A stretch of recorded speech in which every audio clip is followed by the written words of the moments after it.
স্টেজে উপস্থিত উলামায়ে এবং আপনাদের সবাইকে আমি আন্তরিক সালাম জানাই। আসসালামু আলাইকুম ওয়া রাহমাতুল্লাহ।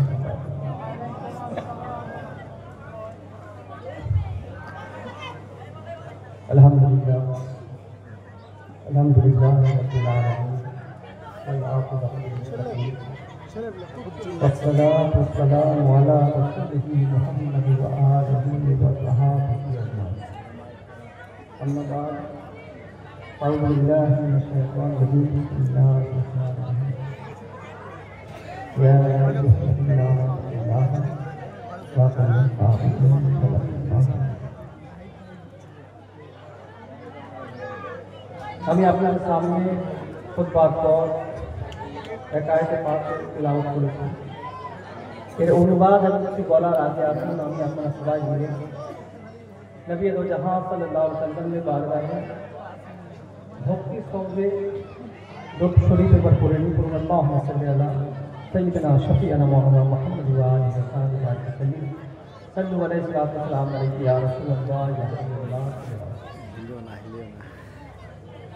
খুব কম সময় নিয়ে আপনার কাছে এসেছি। জনাব মুফতি সাহেব যে সময়টা বলেছেন 20 মিনিট, তার থেকেও কম সময় নিয়ে আপনার জন্য একটু ধৈর্য ধরে শুনে নেন, খুব ভালো হয়। আমি সাহেব জাদার শুকরিয়া আদায় করছি যে প্রথমবার আমি আপনাদের সামনে এসেছি, খানকা শরীফে এসেছি। উনি ফোনের মাধ্যমে আমাকে নিমন্ত্রণ দিয়েছেন, তাই ওনাকে আমি শুকরিয়া জানাই। আপনার সামনে যে আয়াতের পাঠটা পড়েছি, আল্লাহ তাবারক ওয়া তাআলা কুরআনে মাজিদে ইরশাদ করেছেন, এই ঈমানদার ব্যক্তিগণ আল্লাহকে ভয় করো এবং সত্যবাদীদের সাথে হয়ে যাবে। কুরআনে পাকের মধ্যে কিছু ব্যক্তিকে, কিছু লোককে, আল্লাহ বান্দাকে আল্লাহ তাবারক ওয়া তাআলা সত্যবাদী বলে চিহ্নিত করেছেন। নবী, সিদ্দিক, সালেহীন, শুহাদা কোরআনে পাকের মধ্যে উল্লেখ আছে। এখন নবীগণের জামাত নেই, সিদ্দিকীনের জামাত নেই, এখন যে জামাত আছে সালেহীন মানে ওলিয়া কেরামের জামাত। তা আমরা আপনারা সবাইকে এই ওলিয়া কেরামের জামাতের সঙ্গে হয়ে যাওয়ার হুকুম হয়েছে। আর আমরা যদি বুজুর্গানে দ্বীন ওলিয়া কেরামের জামাতের সঙ্গে হয়ে থাকি তো সমস্ত গুনাহ থেকে দুনিয়াতে পাপ। এই জন্য যে আল্লাহর ওলি যারা হয়েছেন তারা গুনাহ থেকে পাপ থাকেন। এক আল্লাহর ওলি বারগাহে আমরা এসেছি। আর আপনাকে বলে দিই যে আমরা আপনারা আর আল্লাহর ওলির মধ্যে পার্থক্যটা কি। ওলিদের জামাত এমন একটি জামাত, আর আমরা কি করি? আমরা নফসের গোলামি করি, নফস যা বলে সেটা আমরা করি। ওলিয়া কেরামের জামাত একটা এমন যে নফসের গোলামি ওনারা করেন না, বরঞ্চ নফসকে নিজের গোলাম বানিয়ে রাখেন, নফসকে নিজের গোলাম বানিয়ে রাখেন। এদিক ওদিক কথা না দিয়ে ছোট্ট উদাহরণ দিই আমি। আল্লাহ ওয়ালারা হন কেমন? খুব কম সময়।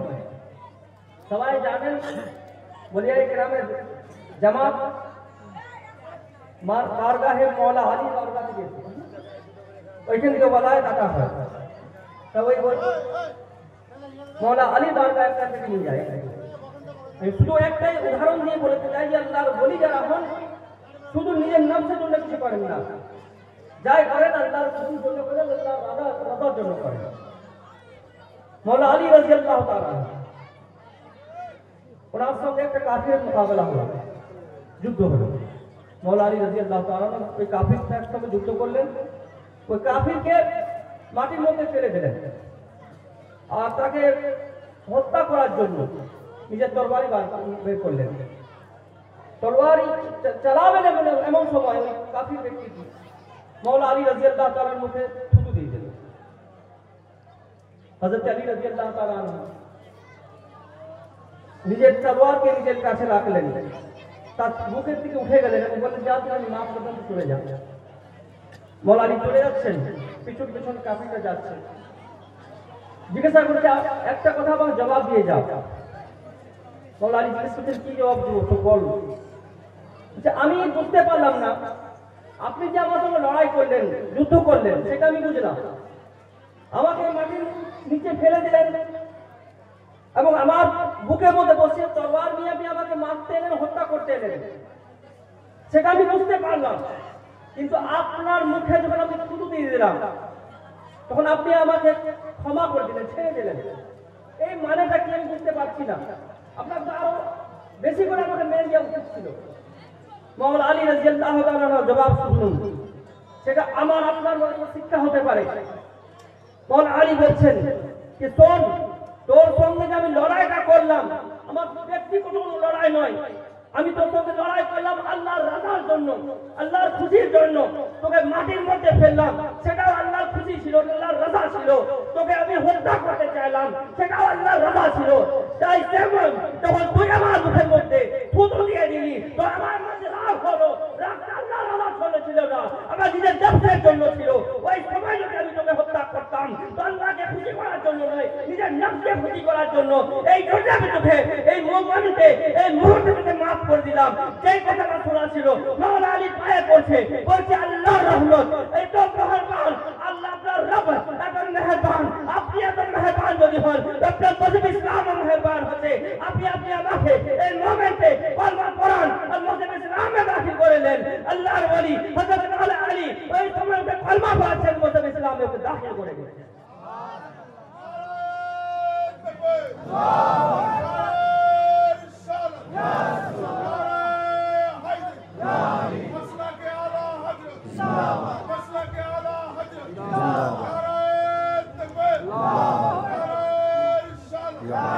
তো আল্লাহর ওলিরা যারা আছেন, আল্লাহ ওয়ালা যারা আছেন, তারা যেই কাজ করতে না কেন আল্লাহকে খুশি করার জন্য, আল্লাহকে রাজি করার জন্য। আল্লাহর ওয়ালা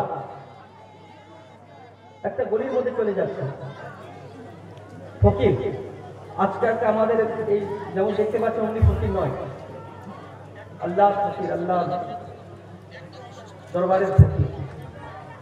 একটা লফজ বলে যাচ্ছে, লফজটা বারবার বলে যাচ্ছে, সব শুনছে। লফজটা কি? না তুই আমার খোদা, না আমি তোর বান্দা। না তুই আমার খোদা, না আমি তোর বান্দা। তোর কোনো হুকুম আমি শুনবো না, তোর কথা কোনো আমি শুনবো না। এই কথাটা বলে যাচ্ছে, সব শুনছি। শোনার পর অটোমেটিক একটা খেয়াল আসবে, এদের মুফতি সাহেবরা আছেন, এমনি কোনো কথা যদি কেউ বলে নিজের মনে, কি বলবে তাহলে? আল্লাহর সঙ্গে নাফরমানি করছে, জানে আল্লাহকে আল্লাহকে এমনি বলছে যে না তুই আমার খোদা, না আমি তোর বান্দা।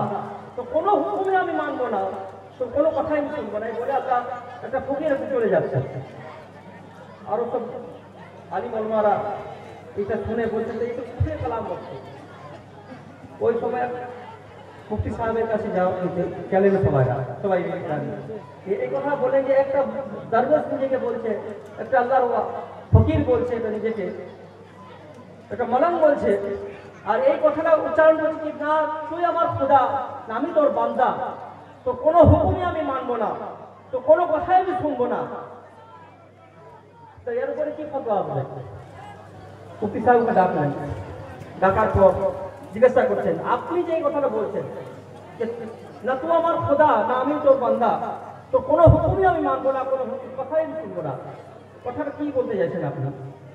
ওই আল্লাহওয়ালা আল্লাহর ফকির বলছে যে আপনি একটা এমন মূর্তি যে আমাকে ডাকলেন, আপনার দেখে প্রশ্ন করলেন, আমি যে কথাটা বলছি তো আল্লাহকে বলছি না, আমি আমার নফসকে বলছি।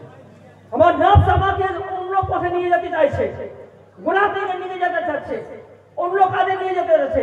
তাই আমি নফসকে বলছি যে আমি তোর বান্দা নয়, তুই আমার খোদা নয়, তোর কথা আমি কোনো শুনবো না, তোর হুকুম কোনো আমি মানবো না। আমি বান্দা যদি হয় আল্লাহর আমি বান্দা, যা আল্লাহ বলবে, যা আল্লাহ বলেছে, রাসূল পাক যেটা নির্দেশ করেছেন সেই কথাই আমি মানবো, আল্লাহর হুকুম আমি মানবো। তো আমার খোদা নয়, তোর হুকুম আমি মানবো না। এই কথা বলার সঙ্গে সঙ্গে সবাই বলতে লাগলো বা সত্যিকারে আল্লাহ ওয়ালা, আল্লাহ ফকিরে আছে। আল্লাহ ওয়ালা যারা আছেন কথা শুনেন না, আল্লাহর হুকুম মানে আল্লাহর ওলির দরবারে আমরা আছি। এই আশাটা আপনারা ভাগ্যবান যারা আল্লাহর ওলির কাছে আপনারা এসেছেন। নিজের কোনো কামনা ওলির ওসিলায় পূর্ণ হবে। আমরা দোয়া চাইবো, আমাদের কাছে ইলজাম হয় যে আল্লাহ আপনার ডাইরেক্ট দোয়া চাই না, আমরা আল্লাহর কাছে দোয়া চাই, কিন্তু ওসিলা দিয়ে ওলিয়ায়ে কেরামের ওসিলা যায়, ওলিয়ায়ে কেরামের ওসিলা নিয়ে ওনারা আল্লাহর নেক বান্দা। আমাদের আমল নেক নয়, আমরা আমল আমাদের সেই আমল নেই যে আল্লাহ আমাদের দোয়া কবুল করবেন, কিন্তু আমরা আল্লাহর ওলির ওসিলা নিয়ে যখন দোয়া চাইবো সেই দোয়া আল্লাহ কবুল করবেন। আর এই যে আপনারা এসছেন, আপনারা আমরা সবাই এসছি আল্লাহর ওলির দরবারে, আমরা নিজেদের কাছে ওলিয়ায়ে কেরামের মহব্বত আল্লাহ আমাদের মনের মধ্যে হাদিসে পাকের মধ্যে আছে, যখন আল্লাহ তাবারক ওয়া তাআলা কোন বান্দাকে নিজের ওলি বলে ঘোষণা করেন, তখন জিবরিল আমিনকে ডাকে। প্রথমে আল্লাহ তাবারক ওয়া তাআলা জিবরিল আমিনকে ডাকেন এবং বলেন যে ওই পৃথিবীর মধ্যে ফলা বান্দাকে আমি তার সঙ্গে আমি মহব্বত করি, তাকে ওলায়াত আদা করেছি। জিবরিল তুমি তোমার মনেও সেই বান্দার জন্য মহব্বত পয়দা করো এবং ফেরেশতাদের মধ্যে এলান করে দাও। জিবরিল আমিন সমস্ত ফেরেশতাদেরকে ডেকে এটাই এলান করেন কি ফলা বান্দাকে আল্লাহ তাবারক ওয়া তাআলা ফলা বান্দার সঙ্গে আল্লাহ তাবারক ওয়া তাআলা মহব্বত করেন। এই ফেরেশতাগণ তুমিও আল্লাহর হুকুম আছে, আমিও তার সঙ্গে মহব্বত করছি আর তোমরাও তার সঙ্গে মহব্বত করো। ফেরেশতা সমস্ত ফেরেশতা তার সঙ্গে মহব্বত করতে থাকেন। আর এই হুকুমটা জিবরিল আমিন আমাদের আপনাদের মধ্যে এলান করে দেন, এই দুনিয়া ভালো, এই পৃথিবীর সমস্ত লোকেরা শুনে নাও, এই ফলা বান্দাকে আল্লাহ তাবারক ওয়া তাআলা মহব্বত করেছেন, তাকে ওলায়াত আদা করেছেন। এই পৃথিবীর সমস্ত ব্যক্তিগণ তার সঙ্গে তোমরাও মহব্বত করো। এই যে আমরা এসেছি, আপনারা এসেছেন, সবাই মিলে এসেছি আল্লাহর মহব্বত, আল্লাহর ওলির মহব্বত আল্লাহ তাবারক ওয়া তাআলা আমাদের আপনার মনের মধ্যে দিয়ে দিয়েছেন। আর সেই মহব্বতের টানে ওলিয়ায়ে কেরামের বারগাহে উপস্থিত